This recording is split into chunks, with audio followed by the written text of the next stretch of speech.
మన ముఖ్యమంత్రి రేవంత్ దండి పాలన ముఖ్యమంత్రి రేవంత్ దండి పాలన ఇల్లు లేని పేదోళ్లకు పెద్ద కొడుకు తానై అర్హులైన వారికి ఇళ్లను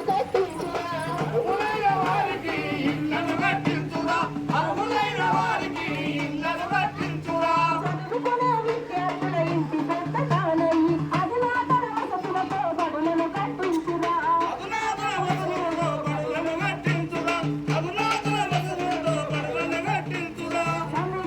గురుకుల భవనాలను నిర్మించి సమీకృత గురుకుల భవనాలను నిర్మించి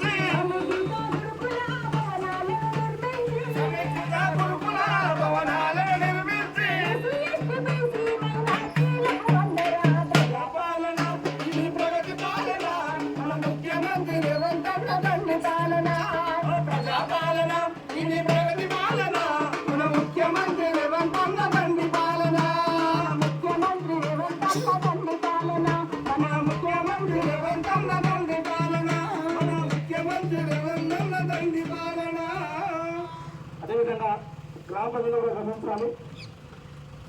రాష్ట్రాబాద్ గ్రామంలో మన రాష్ట్రంలో కానీ ఈ యొక్క ప్రజాపాలన విజయోత్సవం సందర్భంగా మన గ్రామం రావడం జరిగింది. ఈ చదువు కూడా మండల కేంద్రంలోని రాష్ట్రాబాద్ గ్రామం మరి ప్రభుత్వం ఇస్తున్నటువంటి పథకాల్లో భాగంగా మరి ప్రభుత్వం 6 గ్యారెంటీ అమలు చేయాలనే ఉద్దేశంతో కొన్ని మనకి ఇవ్వడం జరిగింది. ఇంకా కొన్ని ఇవ్వడం సిద్ధంగా ఉంది. సమగ్ర కుటుంబ సర్వే చేస్తా ఉన్నారు ప్రభుత్వం. ప్రతి ఇంటింటికి సర్వే కూడా దగ్గరికి వస్తూ ఉన్నారు. ఇంతకుముందుకు ఎవరైనా దరఖాస్తు చేసుకోలేదో 6 గ్యారెంటీల పథకం పైన ఈ యొక్క సర్వే విషయం కూడా చెప్పండి. అందులో పొందుపరిచి రాసుకుంటారు వాళ్ళు. కాబట్టి ఏదైతే ప్రభుత్వం ఇస్తున్న హామీలను మరి రేషన్ కార్డు కానీ అదేవిధంగా మరి రైతు భరోసా పథకం ద్వారా కానీ ఇల్లు కానీ ఇవన్నీ కూడా ప్రభుత్వం ఇవ్వడం సిద్ధంగా ఉంది. ఇప్పుడు మనకి ఇచ్చిన కొన్ని ఇవ్వడం ఇచ్చింది కాబట్టి ఇంకా కొన్ని ఇవ్వడం సిద్ధంగా ఉంది.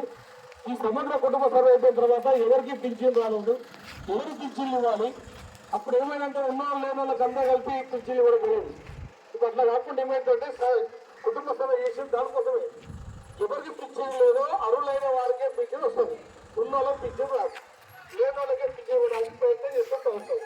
అందుకొచ్చే ఈ సర్వే చేస్తామండి.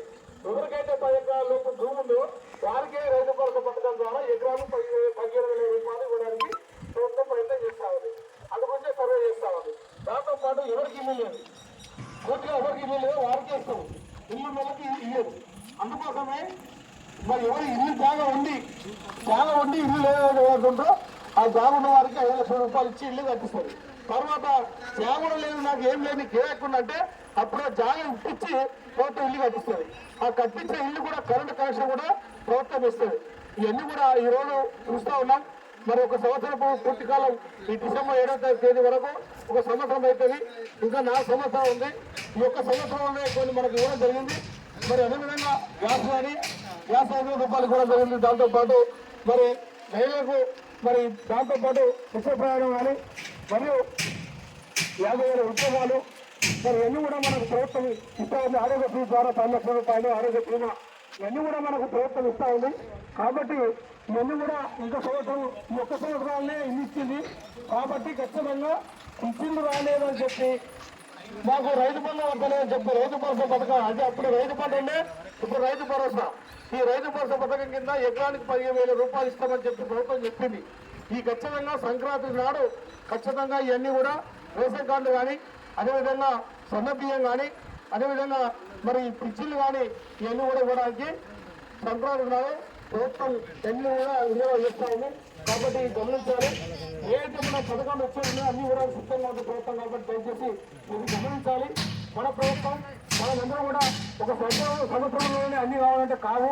కాబట్టి ఇంతమందికి రైతు బంధు ద్వారా మరి 200 ఎకరాలకు 500 ఎకరాలకు 300 ఎకరాలకు ఆ డబ్బులు పడ్డాయి. కానీ అట్లా కాదు. అప్పుడు అట్లా డబ్బులు వేసే మనకు కోట్లాది రూపాయల మనకు అప్పు అయిపోయింది ప్రభుత్వం మీద. ఆ అప్పు కూడా మన మీద పడుతుంది. అందుకోసమే ఇప్పుడు ఏం చేసిందంటే 10 ఎకరాలు ఎవరికైతే భూమి ఉంటుందో వారికే ఇవ్వాలని చెప్పి ప్రభుత్వం ప్రణాళిక సిద్ధం చేసి ఆ వారికే ఎకరం 15,000 రూపాయలు వచ్చే మన రైతు భరోసా వచ్చే 6 నెలల్లో ఖచ్చితంగా మనకు రైతుకు పడతాయి ఖాతాలో. అది గమనించాలి. కాబట్టి అందరూ కూడా ఏంటంటే ఎక్కడ పోయినా కానీ మాకు పింఛన్లు వస్తలేవు, మాకు ఇల్లు వస్తలేవు, మాకు రేషన్ కార్డులు వస్తలేవు, మాకు రైతు బంధు వస్తలేవు చెప్పి అంటూ ఉన్నారు. దయచేసి అదంతా కూడా ఈ సర్వే అయిపోయిన తర్వాతనే, సర్వే మొత్తం అయిపోయినాక సంక్రాంతి ద్వారా ఖచ్చితంగా మీకు ఇవ్వడానికి వాళ్ళ ప్రణాళిక సిద్ధం చేసింది ప్రభుత్వం.